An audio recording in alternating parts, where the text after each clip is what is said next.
So in this class, we will focus on concept learning. First, let us try to understand what is called as concept learning. Here I have given you so many images of different vehicles. I am asking you to identify the car from the image of the vehicles. Definitely you will be telling me the correct answer because all of us are trained with images of the cars. Our problem is we are going to identify certain concepts. So if you want to identify the concept, we need some features with the help of which we can easily identify the concept. So if I ask you how to identify the car, you people are saying that number of wheels. So one of the parameters is number of wheels. So in case of cars, number of wheels will be 4. But with that feature alone, we cannot say that whichever vehicle is having 4 wheels, that is a car. So because if you consider van, that is also having 4 wheels as given in this example. Even buses, they are also having 4 wheels. So we need to refine our search. So with the help of only the number of wheels, I cannot say. So I'll go for the size. When you compare a van and the car, the size is different. So you will go for the size. Like that, you can even go for so many features. In case of van, you can even consider how many doors are there. And in case of cars, you will have airbags and other things. Those may not be present in the van. So to identify the cars, we can go for different types of features with the help of which we can uniquely identify. By nature, humans are having ability to identify anything easily. But how it is happening? Because when you are a child, you will not know the difference between cat and a tiger. Okay, because they look similar. So how we will identify? We will if it is a grown one, cat will be smaller when compared to the tiger. Both belong to the same family, cat family only. But when they are small, it will be very difficult for us to identify. Okay, so with the help of one or two features, we may not be able to identify everything exactly. We need to go for as many features as we want so that we can uniquely identify all the concepts. So that is called as concept learning. Okay, so concept learning is nothing but I will ask you in this diagram, I will ask you identify the car. Your aim is if I give you one figure, you have to say whether it is a car or not. For the first figure, you will say yes. Whereas for the second figure, it is not a car. Okay, so you will say that answer is no. For the third figure also, you will say answer is no. For the fourth figure also no, and so on. So when the task is given to you, you are telling me only two answers, whether it is yes or otherwise no. So our output is, it is a Boolean variable because we have only two states, yes or no. So this is our problem statement. This is called as concept learning. Now we will see what is the definition of that. If you consider any human, we are good in identifying concepts and we are doing that only with the help of past experiences. Like somebody might have told you that this is an image of the car, or you might have seen the car directly you might have seen it. From that you will also identify. So from the past experiences, we are able to identify any concept. And humans identify different vehicles among the set of vehicles, as I have given in the previous slide, only based upon set of features. Okay, and we will have large set of features. Our aim is we are not going to consider all the features. If my problem statement is identify the car, you have to consider only the features which are related to that particular problem statement. So from the set of all the features, we are going to focus only on specific set of features. And from that, we are trying to learn the definition of the concept. But in this, very important thing is you need to have examples. So what is the example here is, if your statement is identify the car, I have to give you at least some 100 or 200 images of the car so that you will see and you will try to learn what is common in those things so that you can call it as car. Okay, so the important thing here is without examples, you cannot proceed further. So examples they are playing a major role in this process. So now what is called as concept? Concept is nothing but it is special set of features, and those features are going to differentiate the subset of cars from the set of entire vehicles. So with the help of those features only, I am going to differentiate the cars from other vehicles. That is called as concept. And if you take any machines, they can learn from the concepts and they can identify whether the given object belongs to the specific category or not. And for doing this, we need to find something called as hypothesis. Okay, so what is the role of this hypothesis is, I have so many training examples. That is nothing but my input data set. If I give you 100 images, those images are training examples. So from the training examples, I have to find out a hypothesis And that hypothesis should fit best for all the training examples. Then only if you give a new image of a vehicle, it will say whether that vehicle is car or not car. Okay, answer will be either car or not car, yes or no only. So we will say that concept learning is nothing but acquiring the definition of a general category. Here the category is nothing but car from the given examples. And in this, I will give you both positive as well as negative examples. So what is the meaning of positive example is whichever is your domain, if the example is related to that, that is called as positive example. In the previous case, the image of a car is a positive example, whereas the image of a train or image of a helicopter is a negative example. So you have to get both positive as well as negative examples. From that, you are going to learn what is the definition of the general category, with the help of which you can easily identify the concept. And one more formal definition for this concept learning is there. That is nothing but inferring a Boolean valued function from training examples. And those examples should contain input as well as output. Like Boolean, why it is called as Boolean value function is you will say whether it is a car or not car. So only two values are possible. And for that, what you need training examples. And those training examples will contain two things. One is the features, another one is what is the output for that. For example, in the previous case, I'll give you all the photos. Then I will also give you what is the photo, whether it is a car or not car. From that only you will identify it. So we can say that it is a supervised learning process only, because initially you are going to train it with the help of labels. We will say that concept learning is a process where we are going to learn a particular concept. The concept can be anything. For example, I can ask a question, is it a bird? I can give you any figure. I can ask you, is it a bird? Or I can ask you, is it a laptop? So whatever may be, you are going to identify the features of the bird. Then only you can answer whether it is a bird or not. If I ask you, is it a laptop? You should know a laptop, how a laptop will look like. Otherwise, if you don't know what is a laptop, you cannot answer the question. The answer to this concept will be either yes or no. And in this process, when you want to do this concept learning, we need training examples. We will represent training example as called as X and the other is called as f of X. So what is X is? X is a set of features. And f of X is nothing but this is the output. You will say it is car or not car. That is called as f of X. And this f of X is a function, an unknown Boolean function. Our aim is we need to identify this function only. How you can say that it is a car or not? So that function you have to write, it is an unknown Boolean function. Our aim is in concept learning, we are going to find a good approximation of the function. So here the task is you are going to learn the concept. And here what is the concept given in this example is you should identify the days on which a person enjoys his or her favorite water sport. The output is only one, enjoy sports. So enjoy sport can be either yes or no. If I enjoy the sport, answer will be yes, otherwise it will be no. So it is a Boolean valued data. And this is your output. You have to learn this one. Okay, and this is called as concept. We are going to learn this particular concept. How we are going to learn this concept? For that, we need training examples. So we can say that the training examples are going to constitute your data set. So we need a set of example days, and every example day is called as one instance. Instance is nothing but you can say as record. So we have 4 records here. That means we have 4 examples. From these 4 examples only, we are going to identify whether a person is going to enjoy sport or not. And what should be there in the record? I need some features. With that features only, I can tell the answer for this particular question. If I want to identify a concept, I need to identify what are the features of that concept. So here we have features which are also known as attributes, and those attributes are given as columns. So we have totally 6 attributes here. The attributes are sky, that is whether it is sunny day or rainy day. Then air temperature.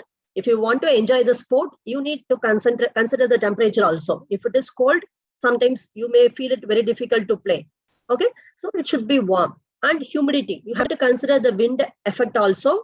And what is the water temperature, whether it is cool or normal. And forecast. So there are totally 6 features in that. With the help of these 6 features only, we are going to tell the answer for this particular concept. Now, what is the requirement for this concept learning? If you consider the previous things, I told that whenever you want to learn a concept, you need the training data. And these training data we will get only from the past experiences. With the help of this only, we are going to train our model.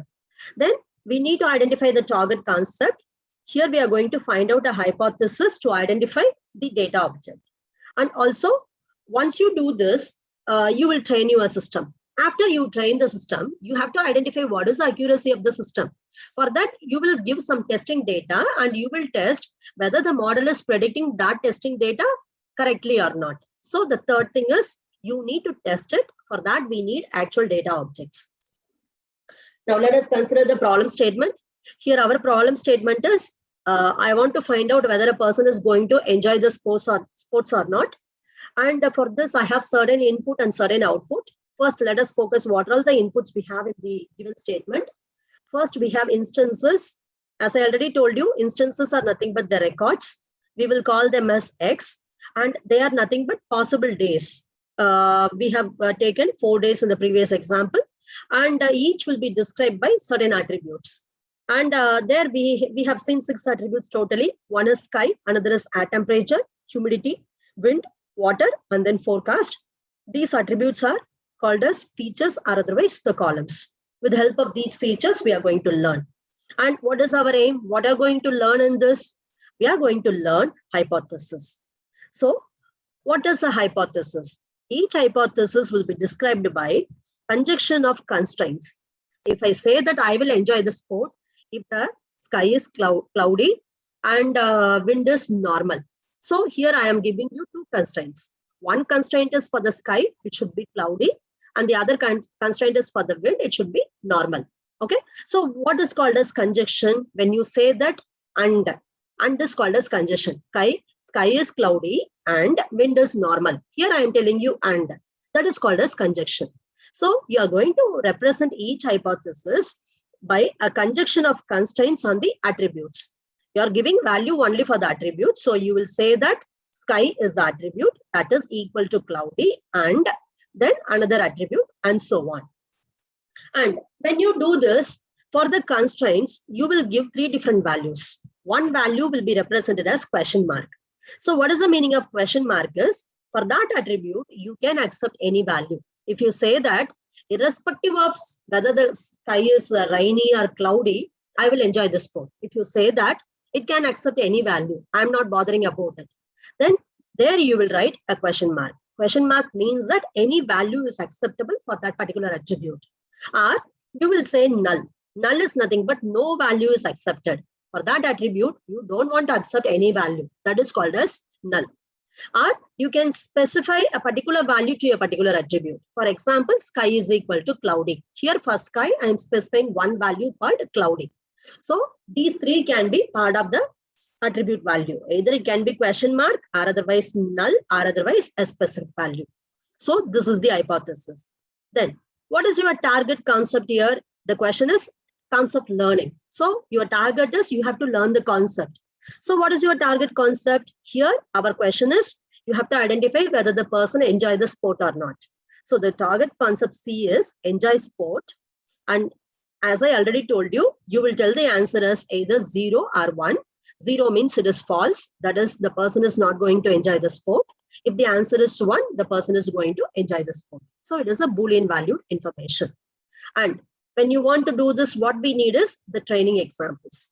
And the training examples can be either positive or otherwise negative examples.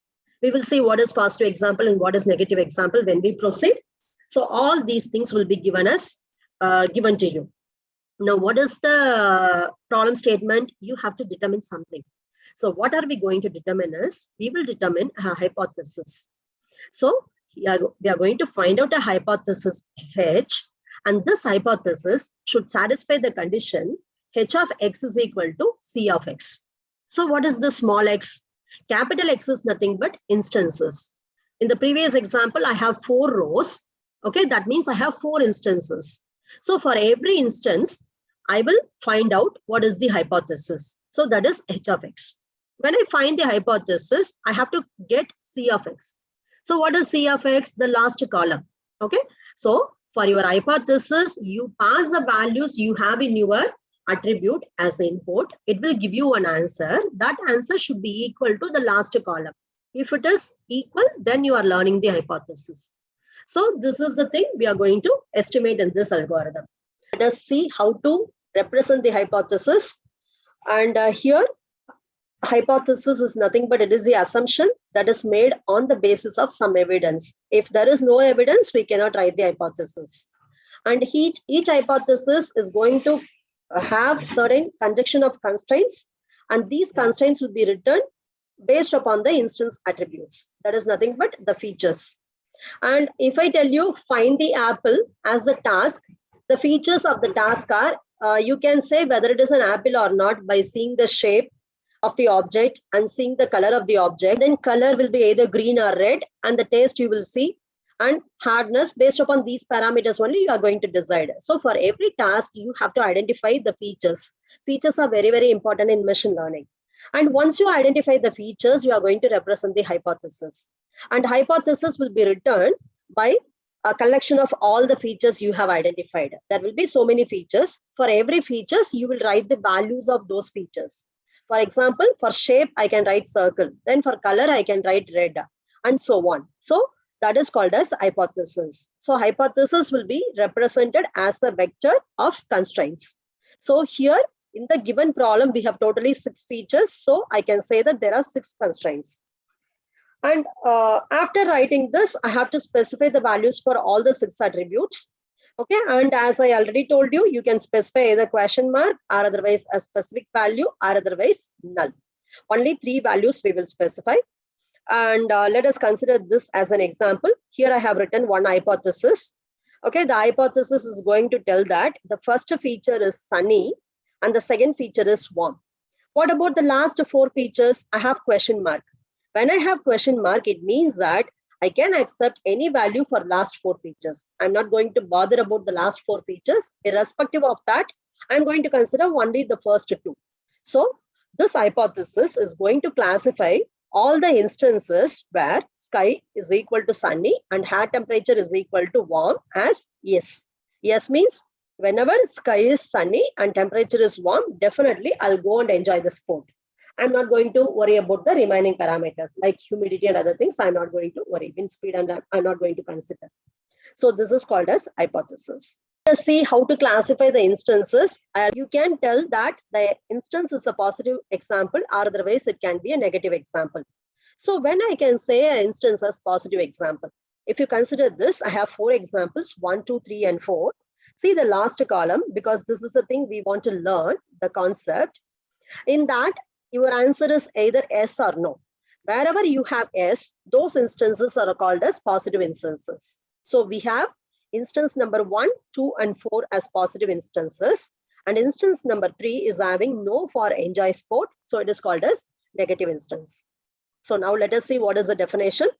Positive example is nothing but if some instance X satisfy all the constraints of the hypothesis. You will give the hypothesis with the constraints. That instant, if it is satisfying all the constraints on the hypothesis, then you will say that it is a positive example. In that condition only, you will give the value as 1. 1 means S. And negative example is nothing but the instance is not satisfying all the constraints. Maybe it is satisfying 1 or 2 constraints. It is not satisfying the remaining. Then I will say that it is a negative example.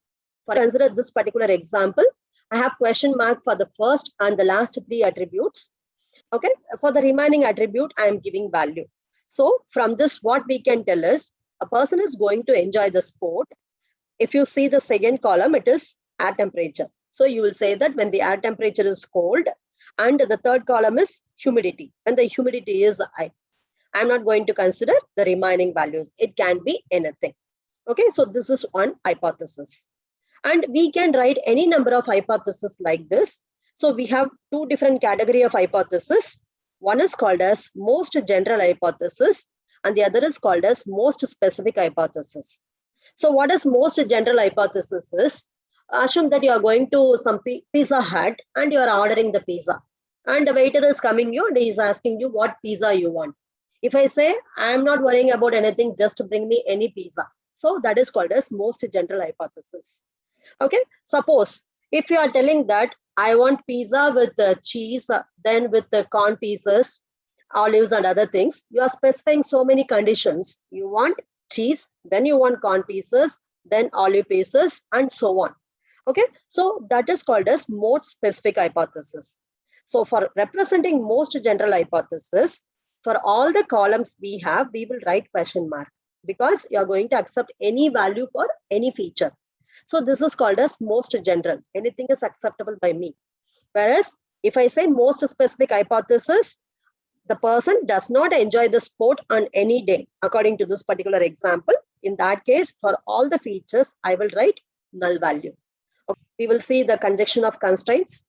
As I already told you, for every hypothesis, we are going to have so many constraints, and it is conjunction. That means we are going to consider many constraints with and condition. And here, the hypothesis with all the features with question mark is nothing but it is going to classify the instance as S instance, because anything I'm going to accept, so definitely it is S instance. And if you have null in the hypothesis, then that instance is called as no instance. For example, all these things are no instances. Why the last one is no instances? You can see I have question mark for 5 features, but for the 6th feature, I have null. That means wherever you have null in at least one feature, that is called as no instance. Because for that particular feature, you don't want to accept any input. It is called as no instance. Okay, now let us see what is called as inductive learning hypothesis. So what is the inductive learning hypothesis is any hypothesis which is found to approximate the target function well over a sufficiently large set of training examples. So what is the meaning is, I am giving you large set of training examples with the help of which I am telling you identify yourself so that you will be able to identify a car. Okay, so that is called as hypothesis. So I'm giving you large set of training examples. You have to find out an approximate function with the help of which you can identify a car.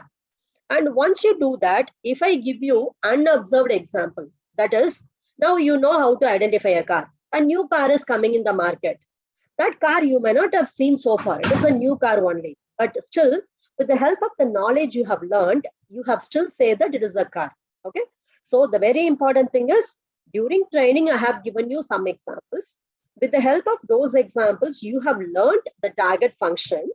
That target function is an approximate target function. And once you learn that, I may give you any unobserved example, which you have never seen so far during the training. It is a new example to you.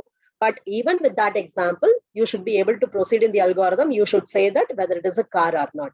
That is called as inductive hypothesis learning.